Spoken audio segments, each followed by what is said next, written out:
जगन्नाथ मंदिर राजापुर है मायापुर का मंदिर। इस्कॉन मायापुर के पास में कुछ दूरी पर सीमान द्वीप में है जगन्नाथ जी का मंदिर। ये कैसे इस्कॉन को मिला, ये कौन जगन्नाथ जी है वहाँ, इसकी चर्चा मैं आपके साथ करने जा रही हूँ। बहुत अनोखी स्टोरी है। 500 वर्ष पूर्व जगन्नाथ भगवान चैतन्य आए, मायापुर में आए, और वहाँ एक उनका बड़ा ही प्रिय शिष्य था, जगदीश गांगुली। वो एक छोटे से गांव में रहता था मायापुर के पास, और वो उम्र में बड़ा था, पर हर साल वो कहाँ जाता था, पुरी जगन्नाथ जी के दर्शन करने जाता था, बिना नागा, हर साल पैदल जाता था दर्शन करने जगन्नाथ, बलदेव और सुभद्रा के पुरी में रथ यात्रा में। और एक दिन रथ यात्रा में लाखों लोग आते हैं, पूरे विश्व भर से आते हैं, गांव के गांव जगन्नाथपुरी जाते हैं। जब भगवान बाहर आते हैं, जब भगवान के रथ की रस्सी खींचता है जो व्यक्ति, कहा गया उसके सारे पाप समाप्त हो जाते हैं। जो भगवान के रथ की रस्सी खींचता है जगन्नाथ जी की, उसके हृदय में भगवान आ जाते हैं। वो रथ से भगवान को अपने हृदय तक खींच रहा है। तो यहाँ पर जो जगदीश गांगुली है, ये हर साल जाता है, और कहते हैं कि एक बार उसको बहुत कोई बड़ी तकलीफ हो गई और वो अंधा हो गया, उसकी आंखें चली गई। एंड ही वाज, पर उसको बहुत पॉजिटिव था, अगर आंखें चली भी गई हैं तो भगवान को दोष नहीं दे रहा है। कहता है कि उसकी जो इच्छा है पैदल यात्रा करने की, वो उसको कोई उसमें कमी नहीं आई। वो भगवान की यात्रा के लिए निकल पड़ा है कीर्तन करता हुआ, but he still could realise the sound. वो यही कहता है भगवान से, आंखें तो ले ली पर कान तो हैं, कानों से आपका नाम सुन सकता हूँ। और कहते हैं भगवान कानों से ही जाते हैं, आंखों से दर्शन ना हो, कानों से भगवान के दर्शन बेस्ट होते हैं, क्योंकि सुनने से विश्वास बढ़ता है। तो भगवान का कीर्तन सुनता है और वैष्णवों के साथ वो जा रहा है। एंड उसके जो फ्रेंड्स हैं और एसोसिएट्स हैं, वो इतने उत्सुक नहीं है उसको साथ ले जाने के लिए। वो सोचते हैं कि जिम्मेवारी बढ़ गई है उन पर, अगर वो उसको साथ लेकर जाएंगे। जगदीश गांगुली जो है वो किसी कारणवश, जब उनकी आंखें चली गई हैं और वो जगन्नाथ जी के दर्शन करने जा रहे हैं, और सब लोग उन्हें, जो उनके मित्र परिवार है, वो मना कर रहा है, वो नहीं ले जाने को तैयार है, पर उनका बहुत ही मन है। तो वो जगन्नाथ जी से कृपा मांगते हैं कि मुझ पर कृपा कीजिए, मैं आपके दर्शन के लिए आना चाहता हूँ।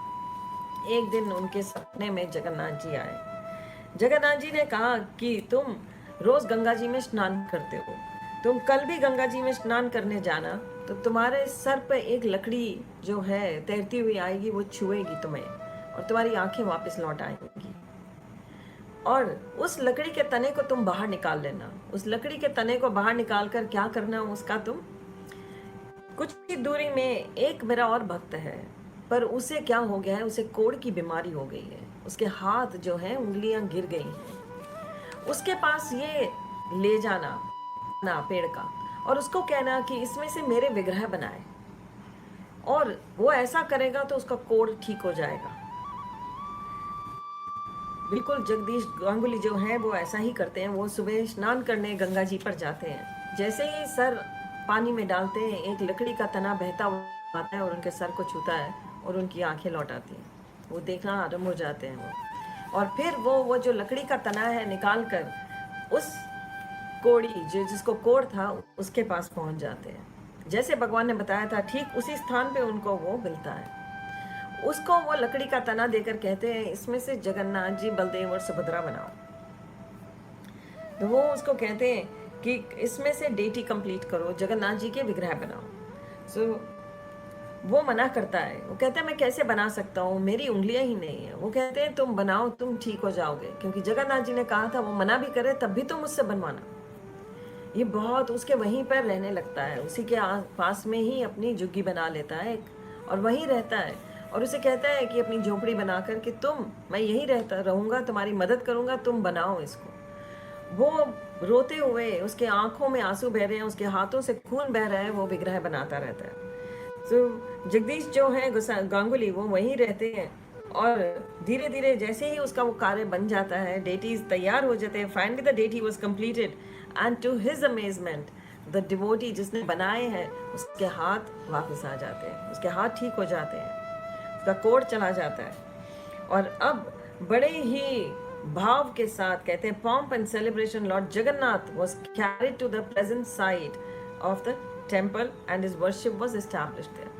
और फिर वो डेटीज को लेकर इन्होंने वहां पर, आज जहां राजापुर का मंदिर है, वहां ले जाए गए और वहां उनकी पूजा अर्चना आरंभ हो गई। जो आज जगन्नाथ आप देखते हैं वहां पर, ये वो जगन्नाथ जी हैं। So in great pomp, a few nights later, Jagdish had another dream. This time Lord Jagannath instructed him to take some nearby neem wood and request the same carpenter to make the deities of Subhadra and Baldev. उस तने में से जगन्नाथ जी बने और फिर भगवान ने स्वप्न में आकर कहा कि एक और तना है, वो नीम का तना लाओ और उसमें से क्या बनाओ, सुभद्रा और बलराम। क्योंकि भगवान जगन्नाथ अपने भाई और बहन के बिना नहीं रहते। ये पूजा जो है भाई और बहन तीनों की है। तो वो जो कारपेंटर था जिसके हाथ ठीक हुए थे, उसे बहुत ही आनंद आ रहा था। वो बहुत ही भगवान के लिए आनंदित था और इस काम के लिए वो जुट गया। कहते हैं कि उसने उनको बनाया and he was completely, but then one day Jagdish, ये तीनों को इंस्टॉल करा गया, उनकी पूजा अर्चना आरंभ हो गई। और एक दिन जब जगदीश गांगुली, 500 साल पुरानी बात है, जगदीश गांगुली का देहांत हो गया, वो इस संसार से चला गया। जब वो इस संसार से चला गया तो पूजा अर्चना जो थी वो बड़ी डिटेरियोरेट हो गई। कोई भी ध्यान रखने वाला नहीं था उस मंदिर का। धीरे धीरे कहते हैं कि मिट्टी की परतें चढ़ती गईं और वो मंदिर जो है वो कोलैप्स हो गया और विग्रह जो थे उनके ऊपर, सम सेंचुरीज लेटर, लोकल विलेजर, उसके ऊपर पूरी मिट्टी चढ़ गई और वो दब गया, दफन हो गया मिट्टी में। उसके ऊपर टर्माइट एंट हिल, उस पर वो मिट्टी से जो विग्रह थे वो भी दफन हो गए मिट्टी में, और उस पर सिर्फ चींटियां ही चींटियां आ गई। तो कहते हैं कि सेंचुरीज बीत गई, 100-200 साल बीत गए, कितने ही साल बीत गए, 200 से ज्यादा। तो कहा है कि एक जो गांव का एक व्यक्ति था, वो एक दिन वहां से जा रहा था। वो बहुत भक्त था, जगन्नाथ जी का भक्त था, और उसने देखा कि एक नीले रंग का कोई फूल है जमीन पर उगा हुआ, और वो उसके पास गया तो देखा कि नीचे चींटियां ही, टर्माइट हिल है। एंड वो थोड़ा और पास गया कि ये क्या है सब, और इतने नीले फूल कहाँ से आ रहा है। जब वो पास में गया है तो एक आकाशवाणी हुई, उसे आवाज आई और उन्होंने कहा कि मुझे प्यास लगी है, मुझे जल चाहिए। और वो उसने सोचा कोई नीचे है व्यक्ति जो मांग रहा है जल, कोई नीचे है। वो खोदना शुरू कर दिया उसने, जो चीज़ उसको मिली उससे वो खोदने लगा। जैसे ही खोदता गया नीचे से जगन्नाथ जी के विग्रह निकले। तो जब उसे जगन्नाथ जी, सुभद्रा और बलराम के विग्रह, बहुत सुंदर विग्रह निकले। चींटियां हैं पर चींटियों ने विग्रह को कोई हानि नहीं दी है। और उसने वो विग्रह देखे और उनको उसने बाहर निकाल लिया। तो कहते हैं ये हुआ, और 1978 में द पुजारी जो थे इसकी उन्होंने फिर से पूजा अर्चना आरंभ की। और ये है बात 1900 की, लेट 1800s और अर्ली 1900s। तो वहाँ पर इनकी पूजा अर्चना फिर से आरंभ हो गई। उसने बाहर निकाले विग्रह, साफ किए गए, विग्रहों की फिर से इंस्टॉलेशन हुई, उस जगह को साफ किया गया, वहाँ सुंदर सा स्थान बनाया गया और उनकी जगह, उनकी जो पूजा अर्चना वो आरंभ हुई। और कहते हैं कि 1978 में जो वहाँ के उस स्थान के एक बड़े ही बुजुर्ग पुजारी थे, उनकी अब हालत, तबीयत जो थी खराब हो रही थी। जब तबीयत खराब हो रही थी तो उन्हें लगा कि वैसा ही ना हो जाए जो पहले हुआ था 500 साल पहले। ये विग्रह जो थी इनकी सेवा रुक गई और ये मिट्टी में दब गए थे। तो वो चाहते थे कि उनके जाने के बाद फिर ऐसा ना हो, भगवान की सेवा चलती रहे।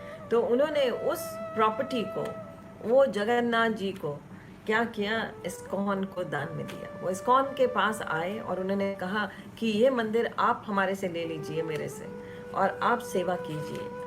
और आज जो आप वो मंदिर देखते हैं राजापुर, वो वही विग्रह है, वही मंदिर है जहाँ पर इनकी पूजा अर्चना 500 साल पहले होती थी और उन्हें फिर से निकाला गया और फिर इनकी अब पूजा अर्चना होती है।